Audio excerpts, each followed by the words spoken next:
At the time of recording, it's just a couple days away from June 2022. The year is absolutely flying by, and we've had some pretty exciting high-profile releases, both in TV and in film. In this video, I'm going to be looking at new shows, new seasons of shows, and new movies, whether they're in theaters or on streaming services, that I'm the most excited for. So enjoy the video, guys, and let me know in the comments below what you're looking forward to watching the most in June. Good luck to you, Leo Grande. Is not exactly a film that I normally would have my eyes on. It's not something that I typically would be so excited for, but I don't know, it kind of caught my attention, and I'm really interested to see this plot unfold about these two people. It's going to be a very personal, intimate story. Naturally, the premise, it actually follows a young guy who's a sex worker named Leo Grande, and then Nancy Stokes, who is an older woman, a retired teacher, and we see them get together for sexual purposes. There's a big age gap, of course, and our main role here, the woman, Nancy, she is kind of trying to feel alive again, I guess, so to speak,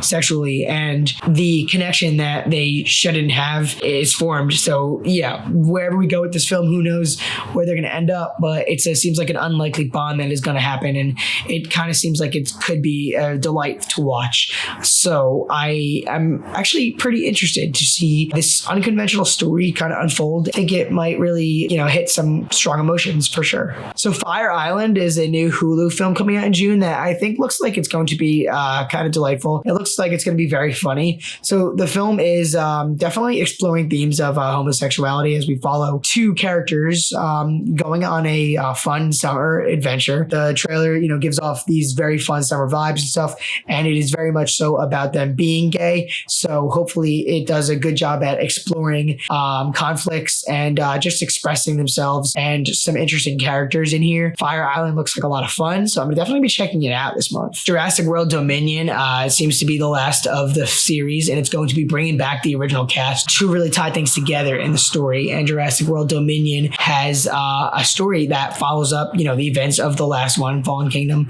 Now we literally have dinosaurs living amongst humans, which is something that has always been sort of alluded to. It's always seemed like something that could happen. It's here, and it's going to have some repercussions. Now we get to see how these dinosaurs interact with the humans. They're hunters as well. We're going to see how they live and how the interactions end up affecting both species, because these dinosaurs could very well take over, It should be a very exciting Jurassic Park film like the last few. I really enjoyed them. I like the series.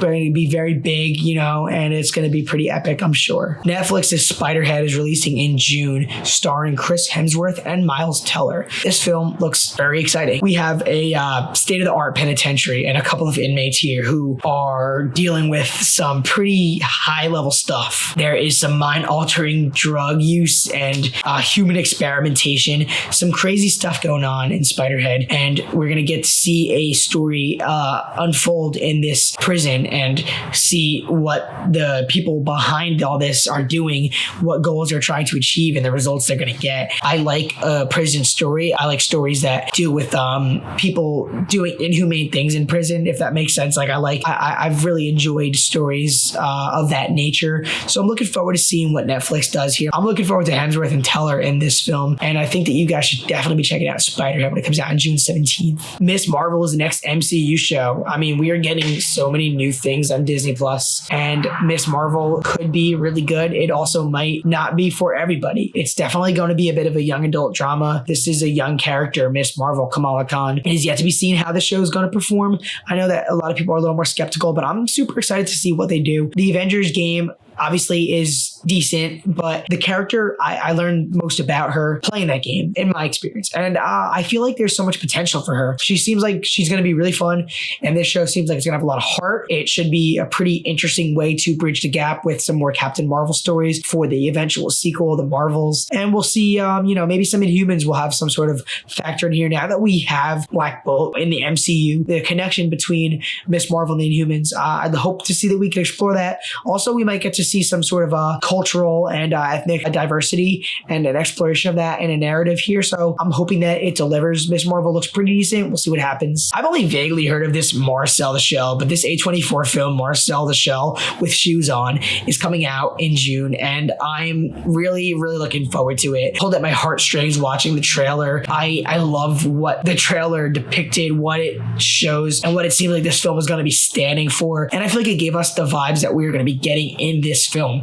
Marcel The Show with Shoes On is going to follow this little shell who wants to find his family. And it seems like Marcel is going to go viral when someone begins to make a little documentary about him. Marcel gets all these fans and everyone becomes passionate, and he's passionate to find his purpose, so to speak, and just to find others like him and find out what he really needs in his life. And it looks really sweet. It looks heartfelt. It looks like it's going to be a fun story, but one that is going to be very emotional. I feel like it's interesting to see, like, with the art direction they're going with and stuff, and like the fact that it's a little shell, but like it's going to be emotional. I can already tell. The Old Man is a new series starring Jeff Bridges, and it looks to be really interesting. This drama is coming out in June. We follow Bridges as a former CIA agent. Someone is trying to assassinate them, so he is sort of on the run as he's being hunted. This show looks like it's going to have an interesting partnership between a couple characters who are going to have no choice but to work together. You see an interesting dynamic in there. Like I said, we've got an assassin trying to take down a CIA agent, and Jeff Bridges is a star. Those things alone get me pretty excited. We'll see where this new drama goes, but I've definitely got it on my radar this month. I can't wait to see The Black Phone. I think that Ethan Hawke is a good actor, and I'm really looking forward to seeing him in this role. The mask that he wears is pretty scary. This film looks pretty scary for sure. We've got Hawke taking on the role of some sort of sadistic killer who kidnaps a kid. It looks like there's like some soundproof rooms that he kidnaps him and stuff. He wears that mask like I mentioned, and this kid is hearing voices of other people, the victims. This guy is just a terrifying serial killer who likes kidnapping and does disturbing things, I guess. And The Black Phone, I think it's going to be good. I mean, hopefully it looks good. It looks very thrilling. I'm super excited to see it this month. Austin Butler is starring as Elvis Presley in the new biopic. Baz Luhrmann's Elvis is coming out in June, and I'm oddly intrigued to watch this film. I mean, I like Elvis enough. Like, I enjoy some of the music, and I like the idea of who he was and the charismatic personality and performance and stuff. Obviously, I'm young, so it's not like I grew up listening to Elvis or anything,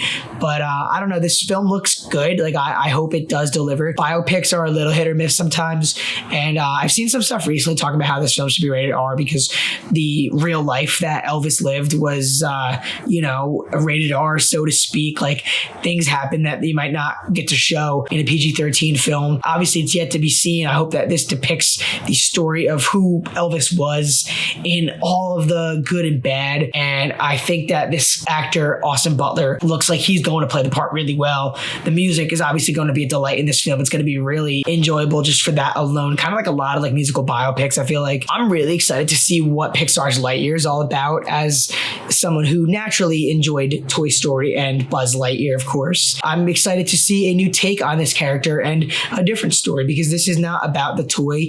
There's no Woody and Andy and everything. This is about Buzz Lightyear. This space exploration story seems really interesting. I love the idea of him going into space for what seemed like a short amount of time and then finding out that all this time on Earth passed.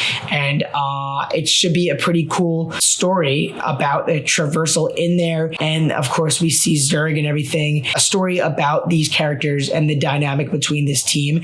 They seem like they have a lot of chemistry based on the trailers and whatnot. It seems really funny and just like a delight. Chris Evans, I feel like seems like he's gonna pull it off. Like the voice, I feel like it's gonna work really well for Buzz Lightyear. So I'm just really excited. I think Pixar generally kills it with their films. Why would this be any different? This actually, I think, is supposed to be something really good. Adam Sandler's next big role is Hustle, a Netflix film that is, yes, a serious one. And I love the idea of Sandler taking on these roles instead of the sometimes very stupid comedic roles that he's known for over the years. Uncut Gems, for example, is one where I really loved his performance in a serious role. And Hustle looks pretty good, in my opinion. I think it seems like a very exciting sort of coming-of-age, dramatic sports story. Should be pretty interesting to see how he performs just as an actor in this role, but also the story. I'm really, really excited, to be honest.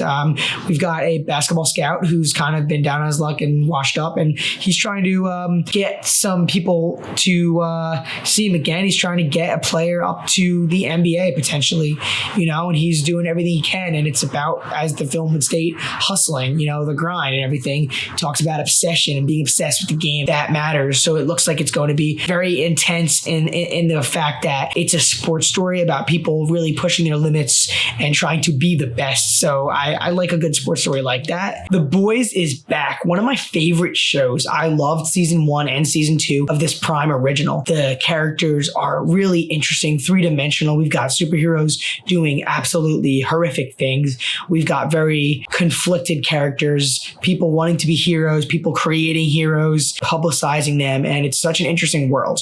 I'm really looking forward to the 3rd season coming out on June 3rd to Prime Video. It is going to be further exploring characters like Homelander. Season 3 of The Boys will be introducing new characters, of course. Jensen Ackles playing as Soldier Boy, who is apparently going to be playing a pivotal role in the season's storyline.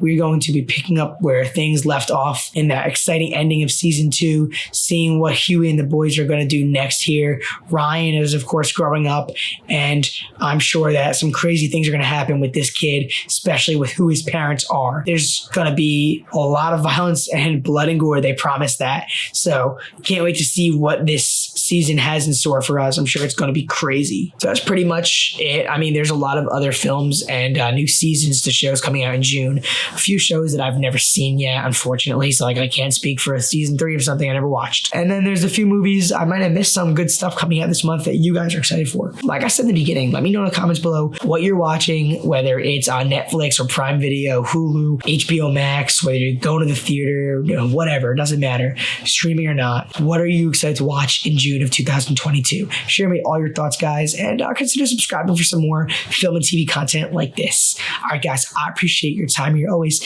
Thanks for watching. I'll see you next time.